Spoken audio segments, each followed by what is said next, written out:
जय हिंद स्टूडेंट्स।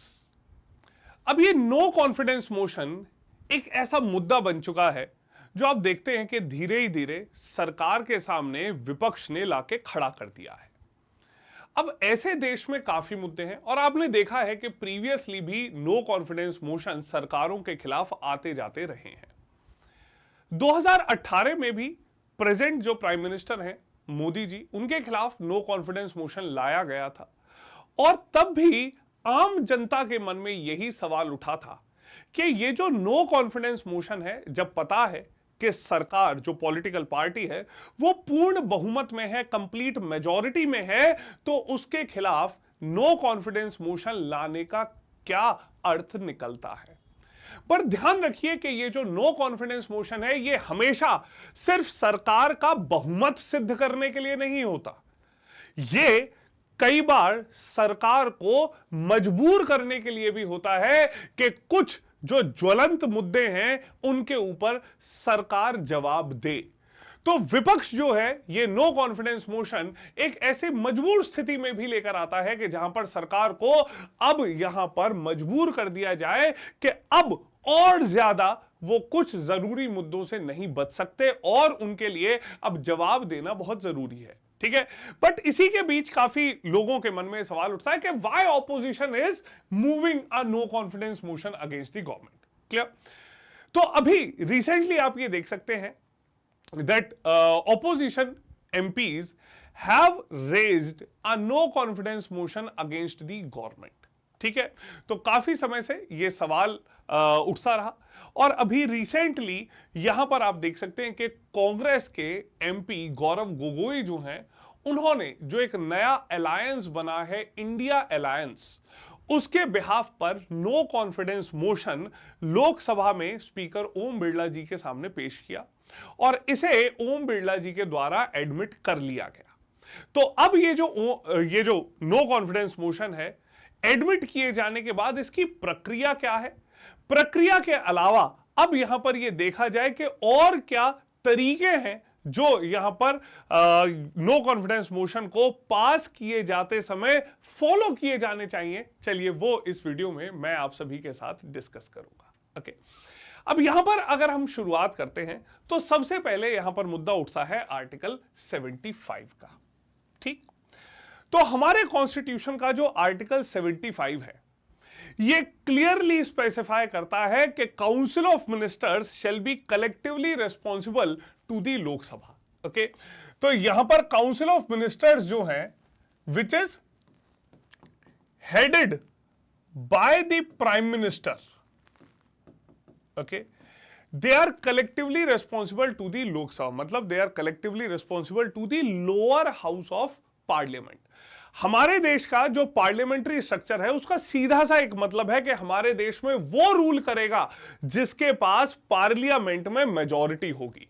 और पार्लियामेंट के किस हाउस की मेजॉरिटी की बात की जाती है? वो हाउस है Lok Sabha, which is known as the house of people. Clear?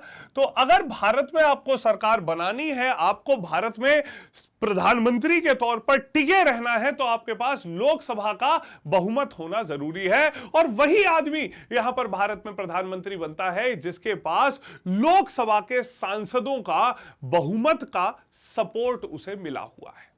ठीक, तो इसीलिए कलेक्टिव रिस्पॉन्सिबिलिटी जो है वो लोकसभा के प्रति ही तय की जाती है। अब खास बात आप ये देखेंगे कि ये जो नो कॉन्फिडेंस मोशन है जो हमारे देश के रियल एग्जीक्यूटिव्स की रेस्पॉन्सिबिलिटी या कॉन्फिडेंस को तय करता है, ये हमारे कॉन्स्टिट्यूशन में कहीं भी नहीं दिया गया है। तो चाहे कॉन्फिडेंस मोशन की बात करें या नो कॉन्फिडेंस की बात करें, हमारे देश के कॉन्स्टिट्यूशन में ये कहीं भी नहीं दिया गया है। ठीक है, और ये conduct of business rules and procedures जो है लोकसभा का, उसके रूल 198 का हिस्सा है नो कॉन्फिडेंस मोशन। क्लियर? अब यहां पर हम ये देखते हैं कि ये जो motion of no confidence, okay, ये जो मोशन ऑफ नो कॉन्फिडेंस है, it can be introduced against the government only in Lok Sabha under rule 198। Clear? So rule 198 के तहत ये इंट्रोड्यूस कराया जा सकता है। अब आप एक चीज देखिए कि यहां पर ये कलेक्टिवली पूरे काउंसिल ऑफ मिनिस्टर्स जो है उसके खिलाफ लाया जाता है। ठीक है, तो आप देख सकते हैं कि अगर ये चाहे प्रधानमंत्री के खिलाफ लाया जाए या पूरे मंत्रिमंडल के खिलाफ लाया जाए, बात एक ही है, क्योंकि पूरे मंत्रिमंडल को भी प्रधानमंत्री ही हेड करते हैं। Clear? So it can be introduced against the PM or against the entire Council of Ministers, which means the same. Okay. Next, it can be admitted when a minimum of 50 members support the motion in the House. Clear? तो यहां पर इसे admit करने के लिए आप ये देख सकते हैं, a leave is required and it can be introduced only if 50 MPs support this proposal. Clear? तो यहां पर मेंबर्स जो हैं ये लीव यहां पर मांगते हैं। ठीक है, जिसके बाद आप ये देखते हैं कि एक रिटन नोटिस जो है इस मोशन का वो दिया जाता है सेक्रेटरी जनरल ऑफ लोकसभा को। ठीक है, जिसके बाद ये प्रपोज किया जाता है। ठीक, आप यहां पर देख सकते हैं कि ये जो स्पीकर ऑफ लोकसभा हैं, ठीक, उनके पास अधिकार है इस मोशन को एडमिट करने का। ठीक है, तो यहां पर आप ये देख सकते हैं कि वो इस मोशन को एडमिट करते हैं, किस मुद्दे के अलोंग ये लाया जा रहा है उसे यहां पर बताते हैं। ठीक है, सो अगर यहां पर 50 मेंबर 50 एमपीज लोकसभा के सपोर्ट करें इस मोशन को, तो स्पीकर ये डिक्लेयर कर देते हैं कि लीव ग्रांट कर दी जाती है, और लीव ग्रांट किए जाने के बाद फिर 10 दिनों के अंदर इस मोशन को एक्सेप्ट किया जाता है। ठीक, okay. According to Rule 198(1)(a), leave to make the motion shall be asked for by the member when called by the speaker. Clear? अब यहां पर आप ये देखते हैं कि इसी के साथ साथ यहां पर जब लीव ग्रांट कर दी जाती है तो 10 दिनों के भीतर इस मोशन को फिर लाया जाता है। और ध्यान रखिएगा कि स्पीकर ऑफ लोकसभा जो है वही एक फाइनल अथॉरिटी है कि इस मोशन को कैसे लोकसभा में कंडक्ट कराया जाएगा। क्लियर? तो इसी के साथ साथ ये मोशन ले लिया जाता है। ठीक है, और यहां पर जो स्पीकर हैं लोकसभा के, ठीक है, वो एक पूरा दिन अलॉट कर सकते हैं, कोई पार्ट ऑफ डे अलॉट कर सकते हैं, या नंबर ऑफ डेज भी डिस्कशन के लिए अलॉट कर सकते हैं। ठीक है, तो ये सारे डिसीजन वो लेते हैं after considering the state of business in the house. ठीक है, कि क्या जो हाउस का काम चल रहा है उसकी स्थिति को मद्देनजर रखते हुए वो ये तय कर देते हैं। क्लियर? इसी के साथ साथ आप ये देखते हैं कि यहां पर जो 198 सेक्शन 4 जो है वो कहता है that speaker shall put up every necessary question to determine the decision of the house on the motion of the appointed hour on the allotted day. तो सभी जो रेलेवेंट क्वेश्चंस हैं इस मोशन के अराउंड वो यहां पर लिए जाते हैं। और आप देख सकते हैं कि सभी जो विपक्षी दल हैं जो यहां पर जुड़ चुके हैं सरकार के खिलाफ, सभी को यहां पर बोलने का मौका स्पीकर के द्वारा दिया जाता है। सभी के लिए टाइम अलॉटमेंट स्पीकर के द्वारा दिया जाता है। क्लियर? तो स्पीकर जो है he prescribes a time limit for the speeches of every member. Clear? अब यहां पर आप ये देख सकते हैं कि ये जो मोशन है जब सभी लोग यहां पर बोल लेते हैं तो स्पीकर उसके बाद इसके ऊपर वोटिंग कराते हैं। क्लियर? और ध्यान रखिएगा कि अगर यह मोशन पास हो जाता है, मतलब अगर इस मोशन के फेवर में यहां पर जो मुद्दा उठाया गया है उसके फेवर में अगर लोकसभा की मेजॉरिटी वोट कर देती है तो यह सरकार की एक हार मानी जाती है और तुरंत प्रधानमंत्री और उनके पूरे मंत्रिमंडल को इस्तीफा देना होता है। ठीक, ध्यान रखिएगा कि हमारे कॉन्स्टिट्यूशन में कोई भी एक कॉन्फिडेंस मोशन का कोई प्रावधान नहीं रखा गया है। ठीक है, और यहां पर जैसे ही नो कॉन्फिडेंस मोशन अगर डिफीट होता है तो गवर्नमेंट एक कॉन्फिडेंस मोशन पेश कर देती है यहां पर अपने बचाव में, और वो कॉन्फिडेंस मोशन ये रिफ्लेक्ट करता है कि सरकार के पास बहुमत है, जो लोकसभा है वो उसमें सरकार के पास पूरा कॉन्फिडेंस है, समर्थन है, और ये सरकार कहीं नहीं गिर रही है। क्लियर?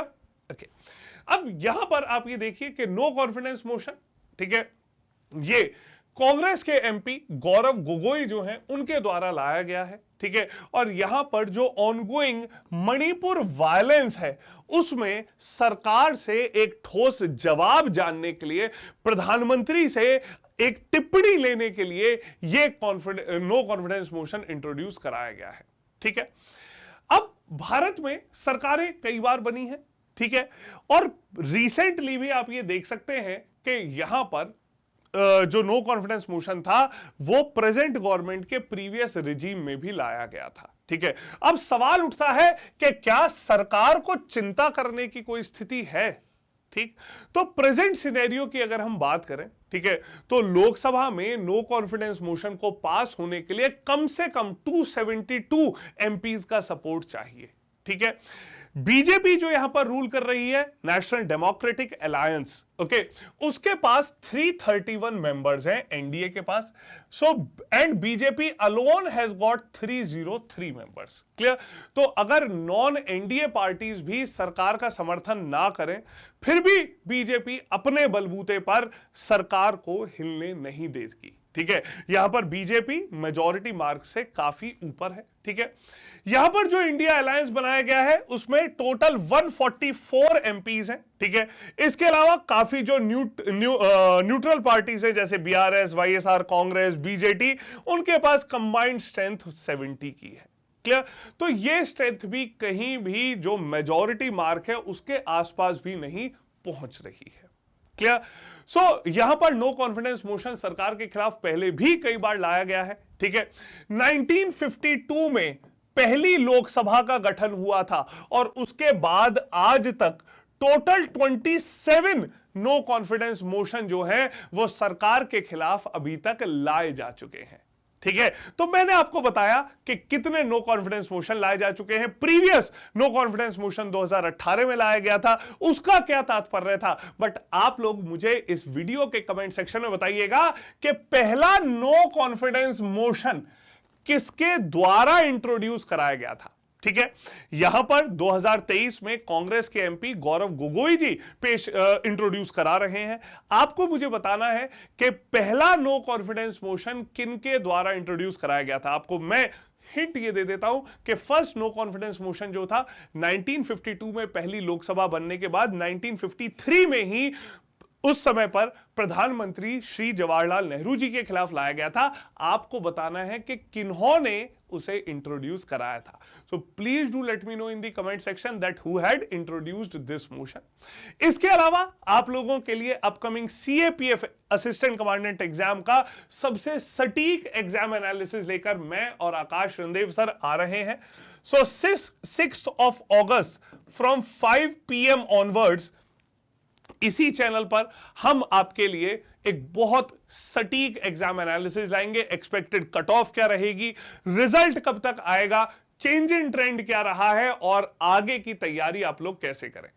इसी के साथ साथ आप सभी डिफेंस एस्पिरेंट्स के लिए फ्रेंडशिप डे सेल चल रही है। क्लियर? तो मित्रों सेल यहां पर चल रही है from 5th and 6th of August, जहां पर आपको CDS, CAPF assistant commandant, CRPF constable, AFCAT exam और सीडीएस सीएपीएफ एफकेट एग्जाम का जो सब्सक्रिप्शन है वो बहुत ही कम प्राइसेस पर मिल रहा है। अप टू 90% ऑफ आपको यहां पर मिल रहा है। इसके साथ साथ आपको एग्जामिनेशन प्रैक्टिस के लिए फ्री पास प्रो भी दिया जा रहा है, ठीक है। तो आप देखते हैं कि यहां पर कॉम्बो में आपको मात्र 1800 रुपए में एसएसबी की भी तैयारी का मौका मिलेगा। तो आपको सिर्फ यहां पर जोश कोड का इस्तेमाल करना है और मैक्सिमम डिस्काउंट अवेल करना है। क्लियर? इसी के साथ साथ आप सभी लोग मेरे साथ मेरे टेलीग्राम चैनल पर जुड़िए, शरद मुदगल टेक्स्ट बुक पर, जिसका लिंक इस वीडियो के डिस्क्रिप्शन में भी दिया गया है, जहां पर सभी सेशंस की अपडेट्स आपको मिलती रहेंगी और सभी सेशंस के पीडीएफ्स भी मिलते रहेंगे। अगर आप पहली बार आज इस यूट्यूब चैनल पर आए हैं तो सब्सक्राइब करना मत भूलेगा और बेल आइकन को प्रेस करना मत भूलेगा, क्योंकि डिफेंस एग्जाम्स की सभी अपडेट्स सबसे पहले आपको यहीं पर मिलने वाली है। So see you all in the next session. I hope आपको आज का सेशन अच्छा लगा होगा। कमेंट सेक्शन में जरूर बताइए कि ये वीडियो आपके लिए कितनी यूजफुल रही। Clear? So see you all in the next session. Jai Hind.